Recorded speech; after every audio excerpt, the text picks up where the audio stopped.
तो आज का टॉपिक है electric field at any point due to electric dipole. इससे पहले हम दो केस कर चुके हैं, एक्सियल पॉइंट पे और इक्वेटोरियल पॉइंट पे।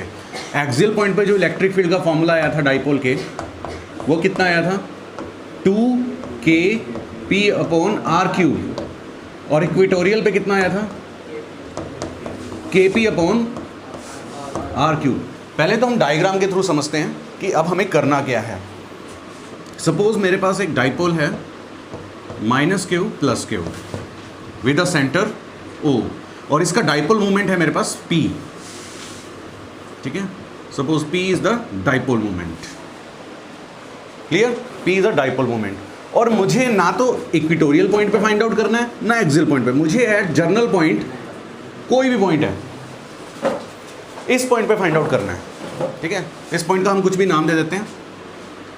सो डाइपोल है AB और इसका मैं K नाम दे देता हूँ, K। ये पॉइंट ना एक्सियल पे है और ना ही इक्वेटोरियल पे है, ये है कोई जर्नल पॉइंट, किसी भी जगह पे हो सकता है ये। ठीक है, अब हम क्या करेंगे, इसे सॉल्व करने के लिए एक अलग ही मेथड अपनाएंगे। मैं इस डाइपोल को इस तरह से रोटेट करता हूँ कि ये पॉइंट उसके एक्सियल पे आ जाए। समझे मेरी बात?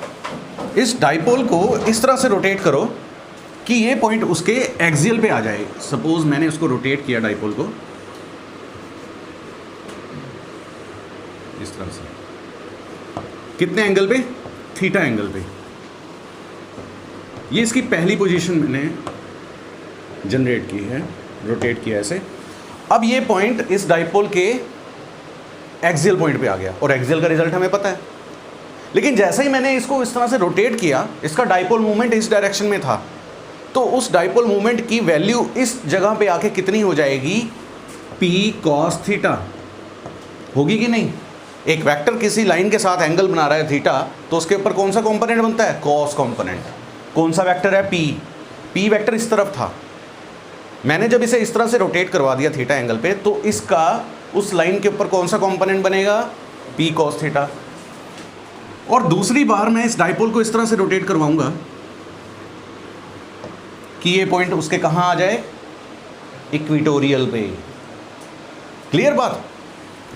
ये है हमारे पास नेक्स्ट पोजीशन है इसकी A2 B2, और यहाँ पे हमारे पास इसका डाइपोल मूवमेंट कितना आएगा? P sin थीटा, क्योंकि कोस के बिल्कुल 90 डिग्री पे कौन सा कंपोनेंट बनता है? साइन। क्लियर?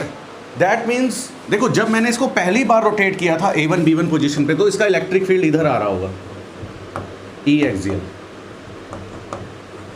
क्यों? डाइपोल का इसी तरफ जाता है। आपको याद होगा जब हमने एक्सियल पॉइंट पे ये सॉल्व किया था -q + q, तो इस P पॉइंट पे दो इलेक्ट्रिक फील्ड आ रहे थे, एक आ रहा था E1 और एक आ रहा था E1 में से E2 माइनस किया था, बड़े में से छोटा, बड़ा E1 था ना, बड़े में से छोटा माइनस किया था, तो रिजल्ट तो बड़े की तरफ जाएगा ना। यानी कि अगर -q में इलेक्ट्रिक फील्ड इस तरह से है, मतलब ये डाइपोल अगर ऐसे पड़ी है, तो इलेक्ट्रिक फील्ड उससे बाहर की तरफ जाता है। तो ये देखो, ये माइनस ये प्लस, तो इलेक्ट्रिक फील्ड कहाँ जा रहा है? बाहर की तरफ। ये बात समझ गए आप? और जब हमने इसको इस तरह रोटेट किया हुआ है कि -q इधर है +q इधर है, तो इलेक्ट्रिक फील्ड आएगा इस डायरेक्शन में। और ये कौन सा होगा? आप खुद ध्यान करो, अभी पिछला डायग्राम जब हमने इक्वेटोरियल पे किया था, -q + q सेंटर पे, तो +q की वजह से इलेक्ट्रिक फील्ड इधर जा रहा था, -q की वजह से इलेक्ट्रिक फील्ड इधर आ रहा था। इन दोनों का रिजल्ट इधर आया था कि नहीं? -q + q, तो माइनस की डायरेक्शन में था रिजल्ट। अब देखो, ये रहा -q, ये रहा +q, तो ये किसकी डायरेक्शन में जाएगा? माइनस की डायरेक्शन में। क्या ये समझ आया आपको डायग्राम? ओके, तो एक ही पॉइंट पे अब हमारे पास दो इलेक्ट्रिक फील्ड आ रहे हैं अगेन। इस K पॉइंट पे दो इलेक्ट्रिक फील्ड आ रहे हैं, एक एक्सियल की तरफ, एक इक्वेटोरियल की तरफ। तो हम इसका रिजल्टेंट कैसे निकालेंगे? पैरेललोग्राम से। And this is the resultant of electric field. तो ये रिजल्टेंट निकालने के लिए, क्योंकि ये दोनों वेक्टर 90 डिग्री पे हैं, तो जो नेट इलेक्ट्रिक फील्ड आएगा, क्या उसका फॉर्मूला ये नहीं होगा? E एक्सियल का स्क्वायर प्लस, किसी को डाउट इस फॉर्मूले में? +1 का फॉर्मूला है ये हमारा, R = √a² + b² + 2ab cos theta. Theta कितना है इस वक्त? 90, तो cos 90 क्या हो गया? 0। तो सिर्फ दो कंपोनेंट्स आए हमारे पास। यहाँ देखो, E एक्सियल क्या था फॉर्मूला? 2kp/r³, लेकिन E एक्सियल किसकी वजह से है? कोस वाले की वजह से, तो यहाँ पी के साथ क्या आ जाएगा, और ई इक्विटोरियल किसकी वजह से, साइन वाले की वजह से। क्लियर, मॉडिफिकेशन पता चल गया ना, हमने अपने डायग्राम के हिसाब से क्या मॉडिफिकेशन किया। अब ये वैल्यूज हम इस फॉर्मूले में रखेंगे और हमारा आंसर आ जाएगा। E net is equal to E axial का square, what is the E axial square, 4k square P square cos square theta upon are cube का square plus k square P square sine square theta upon में R cube का square. जिनके ऊपर square है common लेके हम उसको root से बाहर निकाल सकते हैं ना। क्या कॉमन आ रहा है, के स्क्वायर दोनों में है, पी स्क्वायर दोनों में है और आर क्यूब का स्क्वायर दोनों में है, तो हमारे पास ये रूट से बाहर आ जाएंगे, के पी अपॉन ये रूट से बाहर आ गए। अंदर क्या बचा, 4 cos square theta plus sign square theta. आगे मुझे समझ नहीं आ रहा क्या करें। 4 cos स्क्वायर को हम क्या कर देते हैं, 3 cos square plus cos square कर सकते हैं ऐसा।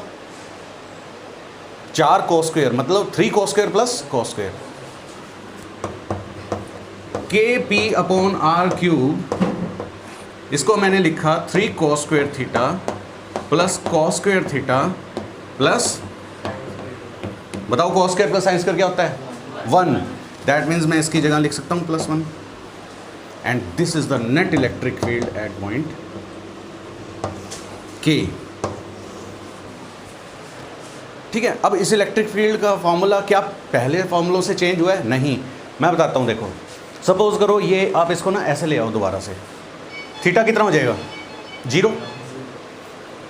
अभी कितने एंगल पे थी ये, थीटा एंगल पे थी डाइपोल। अगर तुम इसको वापस हॉरिजॉन्टल ले आते हो तो थीटा कितना हो जाएगा, 0। यहाँ थीटा की वैल्यू 0 रखो, cos 0 की वैल्यू क्या होती है, 3 + 1 4 का root 2kp upon are cube. क्या एक्सियल का यही फार्मूला नहीं आता था। तो जब ये ऐसे होगा तो इलेक्ट्रिक फील्ड क्या आएगा, एक्सियल। ठीक है, और अगर ये थीटा 90 डिग्री पे हो जाए यानी कि इक्विटोरियल बन जाए तो cos 90 की वैल्यू क्या आती है, 0।